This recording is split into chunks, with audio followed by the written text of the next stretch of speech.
은혜 받으실 하나님의 말씀은 마가복음 3장 7절에서 12절의 말씀입니다. 예수님께서 제자들과 함께 바다로 물러가시니 갈릴리에서 큰 무리가 따르며 유대와 예루살렘과 이두메와 요단강 건너편과 또 두로와 시돈 근처에서 많은 무리가 그가 하신 큰 일을 듣고 나아오는지라. 예수님께서 무리가 에워싸 미는 것을 피하기 위하여 작은 배를 대기하도록 제자들에게 명하셨으니 이는 많은 사람을 고치셨으므로 병으로 고생하는 자들이 예수님을 만지고자 하여 몰려왔음이더라. 더러운 귀신들도 어느 때든지 예수님을 보면 그 앞에 엎드려 부르짖어 이르되 당신은 하나님의 아들이니이다 하니 예수님께서 자기를 나타내지 말라고 많이 경고하시니라. 아멘. 아멘. 우리가 오늘 함께 읽은 말씀은 얼핏 보면 예수님께서 많은 병자를 고치시고 수많은 무리가 몰려드는 장면처럼 보입니다. 그러나 오늘 본문을 자세히 들여다보면 단순히 치유 집회의 이야기가 아니라는 것을 알 수 있습니다.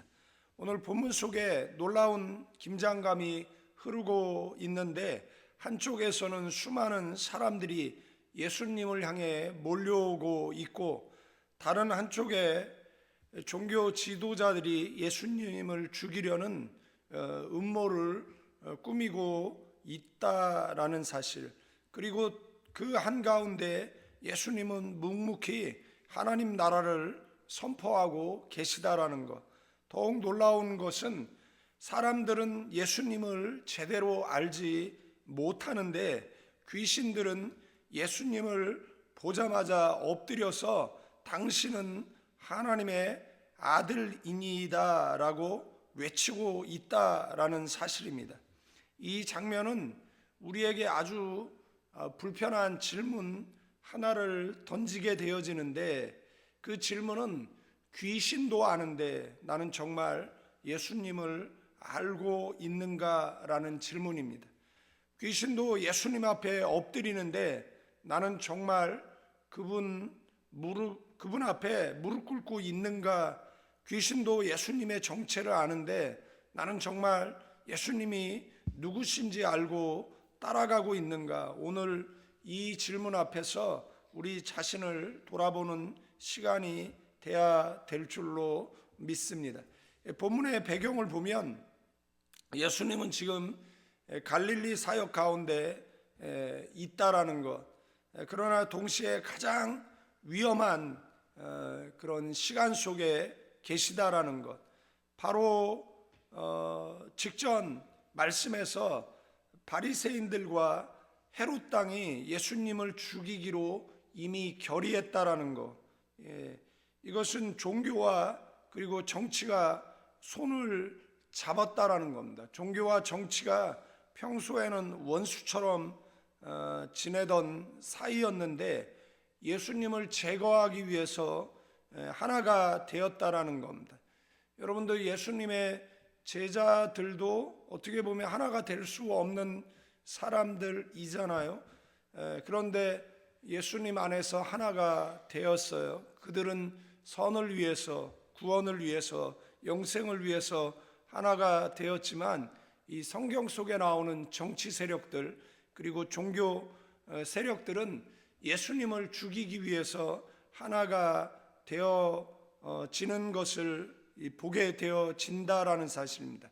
불의를 위해서 하나가 될 것인가, 구원 그리고 선교 전도를 위해서 하나가 될 것인가 라고 이야기했을 때 우리는 하나님 나라 확장을 위해서 하나 되어지는 저와 여러분 되어지기를 축원드리겠습니다.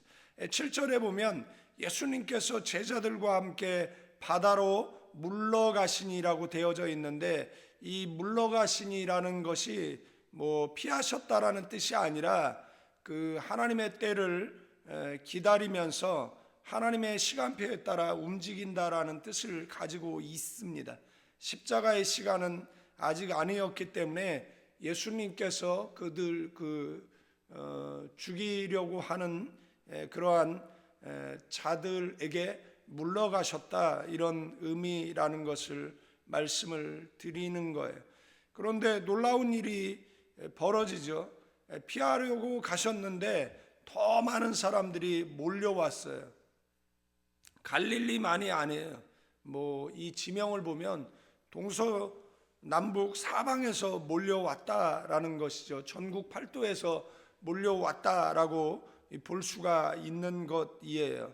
왜 사람들이 이렇게 몰려왔느냐라고 할 때 8절의 말씀에 보니까 그가 하신 큰 일을 듣고라고 기록되어져 있습니다. 여기에 쓰여진 이 듣고, 이 아쿠오라는 이 헬라어 단어는 그 단순히 귀로 들었다라는 뜻이 아니에요.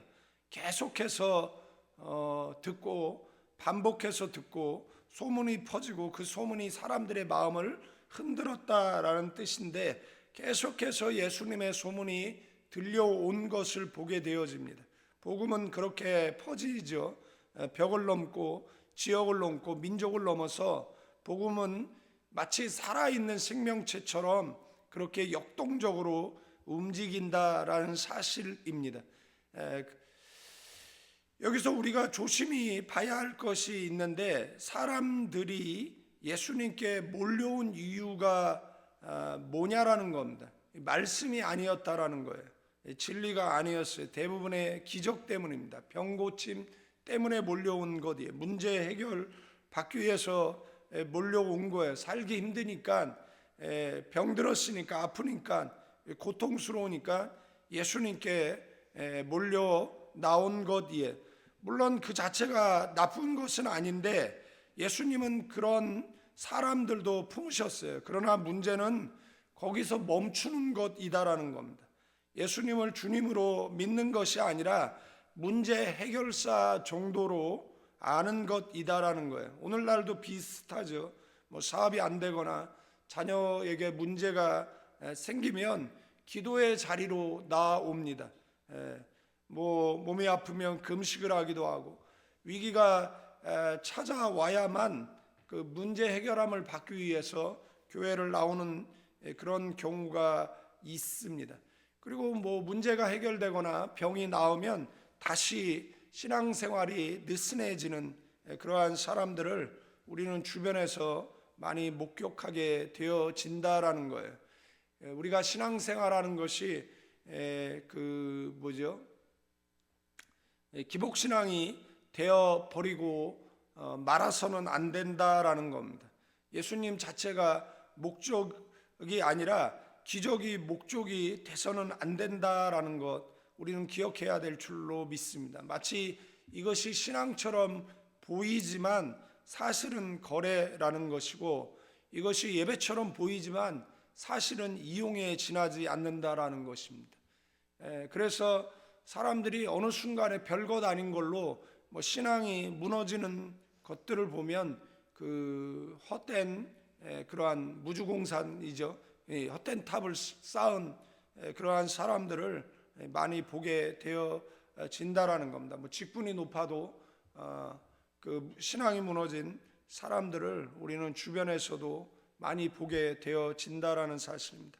아는 분이 그 무너진 그 과거에 같이 신앙생활했던 분들에게 끊임없이 교회를 가자라고 이야기하는 모습을 볼 때 그들의 과거의 신앙은 도대체 어떤 신앙이었길래 저렇게 무너졌는가 하는 생각을 가져볼 때도 있다라는 겁니다. 예수님께서는 그 몰려오는 그러한 사람들을 보시고 그런 작은 배를 준비시킵니다. 무리가 너무 몰려들어서 밀치기 때문에 그 10절에 보니까 병으로 고생하는 자들이 예수님을 만지고자 하여 몰려왔다라고 되어져 있습니다.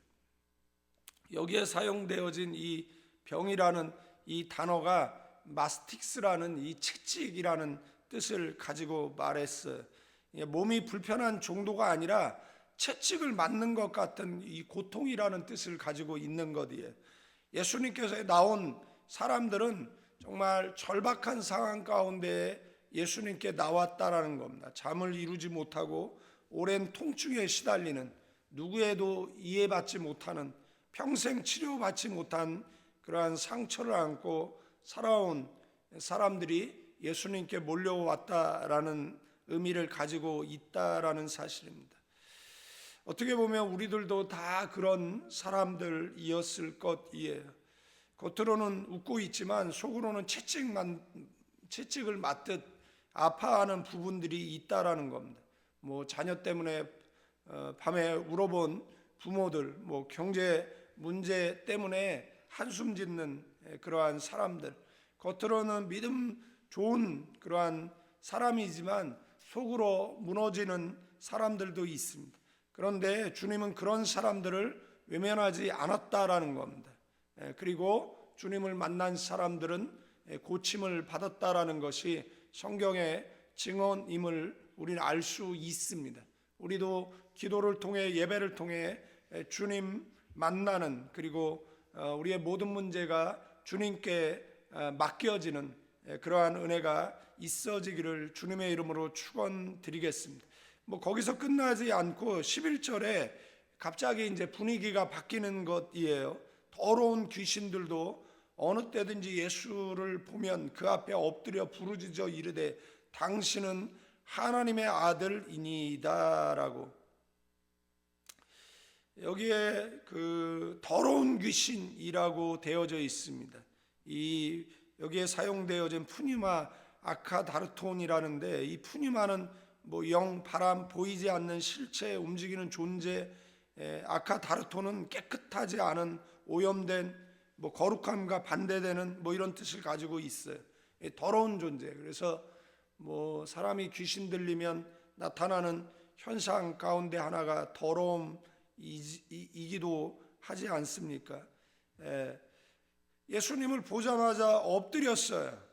단순히 엎드린 것이 아니라 그 권세 앞에 완전히 굴복했다, 이런 의미를 가지고 있습니다. 예수님은 사람들은 예수님이 누구인지 몰라서 논쟁하고 있었거든요. 어떤 사람은 선지자다, 어떤 사람은 메시아다, 어떤 사람은 목수의 아들이 아니냐, 어떤 사람은 저 사람 나사렛 사람 아니냐. 나사렛이라는 지역이 뭐 선한 것이 날 수 있는 뭐 그런 지역이 아니거든요. 토론하고 있는데 귀신들은 한 번에 그 한순간에 예수님을 알았어요. 그래서 당신은 하나님의 아들이니이다라고 외쳤던 겁니다. 왜 그랬죠? 영적인 존재는 영적 권세를 알죠. 빛이 오면 어둠을 알아요. 왕이 오면 반역자는 아는 거예요. 창조주가 오면 피조물이 아는 겁니다. 여기서 아주 무서운 진리가 하나 있는데, 안다라고 해서 구원받는 것은 아니다라는 겁니다. 이들은 알았어요. 그러나 안다라고 해서 구원을 받는 것은 아니다라는 사실입니다. 귀신도 예수님이 하나님의 아들이신 것을 알았어요. 귀신도 예수님의 권세를 알았어요. 귀신도 예수님의 이름 앞에 무릎을 꿇었습니다. 그런데 귀신은 구원받지 못한다라는 거. 왜 그렇죠? 알지만 순종하지 않습니다. 알지만 사랑하지 않습니다. 알지만 자기 왕자를 내려놓지 않습니다. 우리는 예수님을 알아요. 나는 교회를 오래 다녔습니다. 성경을 많이 안다라고 말합니다. 그런데 순종하느냐 안 하느냐가 구원을 결정한다라는 것. 무릎을 꿇느냐 안 꿇느냐, 주님께 복종하느냐 안 하느냐가 우리의 구원을 결정한다라는 것. 내 마음의 왕자를 예수님께 내어드리느냐 안 내어드리냐가 우리의 구원을 결정한다라는 거예요. 뭐 귀신처럼 아는 것에 끝나서는 안 된다라는 사실을 우리는 기억해야 된다라는 사실을 우리는 신비에 새겨야 될 줄로 믿습니다. 12절 말씀에 보면 예수님께서 귀신들에게 자기를 나타내지 말라라고 많이 경고하셨다. 여기 경고했다라는 건 꾸짖었다, 명령했다, 권세로 제압했다, 이런 뜻입니다. 예수님은 귀신과 협상하지 않았어요. 예수님은 귀신과 토론하지 않았습니다. 예수님은 한마디로 제압했어요. 어떤 사람이 자꾸 귀신이 보인대요. 어떤 사람이 소리가 들린대요. 어떤 사람이 자꾸 대화를 한대요. 여러분들, 귀신은 대화의 존재가 아닙니다. 귀신이 보이면 사탄아 물러가라라고 외쳐야 되고, 보이지 않을 때까지 기도를 해야 되는 것이지, 보인다라는 것을 외면하고 뭐 들린다라고 해서 대화를 하면 결국은 무당하고 뭐가 다르겠습니까? 예수님도 그들과 협상하지 않고 대화하지 않고 예수님은 꾸짖으셨는데 사람들이 귀신과 대화하다가 예수무당 되어져 버린 그러한 사람들 우리는 보게 되어진다라는 사실을 기억해야 됩니다. 무엇이 보이고 무엇이 들린다라 그러면 그 사람이 영적 수준이 높은 사람이라기보다는 여러분들 귀신이 접근을 못해야죠. 보이지 않고 들리지 않아야죠. 그래야지 그게 더 영적 수준이 높은 것이지, 무엇이 보고 무엇이 들린다라고 그게 영적 수준이 높은 것이라고 생각됩니까? 꿈에 계속 보여보십시오. 그러면은 어떻게 잠을 편안하게 이루고 어떻게 건강한 삶을 유지할 수 있겠습니까? 계속해서 뭔가 무슨 소리가 들린다라고 생각을 해보십시오. 그러면 어떻게 정상적인 생활을 할 수 있겠습니까? 어떤 애가 저한테 목사님 그래서 왜 그러니까 저 사람하고 다니지 마세요. 그래서 왜 그랬더니 저 사람 뒤에 귀신이 쫓아다녀요. 붙어 있어요. 그러길래 제가 이야기했어요. 네 눈꺼풀에 귀신이 붙어 있는 건 안 보이고, 네가 눈꺼풀에 귀신이 붙어 있으니까 사람 볼 때마다 뭐 귀신이 보이는 거 아니냐고. 신방을 갔는데 어떤 권사님이 이 집에 귀신이 있다라고. 얼마나 당혹스러운 일입니까? 그 권사님한테 해주고 싶은 이야기는 네가 귀신이 들렸으니까 귀신이 따라다니겠지라고 말하고 싶었는데 그것이 전체 분위기를 해치니까 말할 수가 없는 거죠. 그런 것이 봤으면은 축사를 위해서 기도해야지 그거를 신방관 그 목사 앞에서 그 자신이 오히려 더 영적 권위가 높다라고 생각해가지고 그게 할 말인가요? 그런 걸로 해가지고 결국은 신앙이 무너지고 나중에는 목자 없는 그런 직분자가 돼가지고 누구의 말도 듣지 않는 천상천하 유아 독존한 사람이 되어져서 오히려 교회 걸림돌이 되어지고 많은 그런 사람들을 볼 때가 얼마나 안타까운지 알 수가 없다라는 사실입니다. 여러분들 우리에게 능력이 있거나 은사가 있어도 조용히 교회를 섬기고 하나님을 섬기고 아픈 사람을 위해서 기도하고 귀신을 축사하는 저와 여러분들 되어지기를 주님의 이름으로 축원드리겠습니다. 귀신이 두려워하는 것은 우리의 목소리 크기가 아니에요. 귀신이 두려워하는 것은 우리의 경력이 아닙니다. 귀신이 두려워하는 것은 오직 예수 그리스도의 권세인 줄로 믿습니다. 그러므로 영적 전쟁의 핵심은 귀신을 연구하는 것이 아닙니다. 예수님과 가까워지는 것, 아멘. 어둠을 분석하는 것이 아니에요. 빛 가운데 거하면 어둠은 물러가게 되어져 있는 줄로 믿습니다. 오늘 주님은 우리에게 묻고 계시는 거예요. 귀신도 나를 아는데 너는 정말 나를 아느냐라고.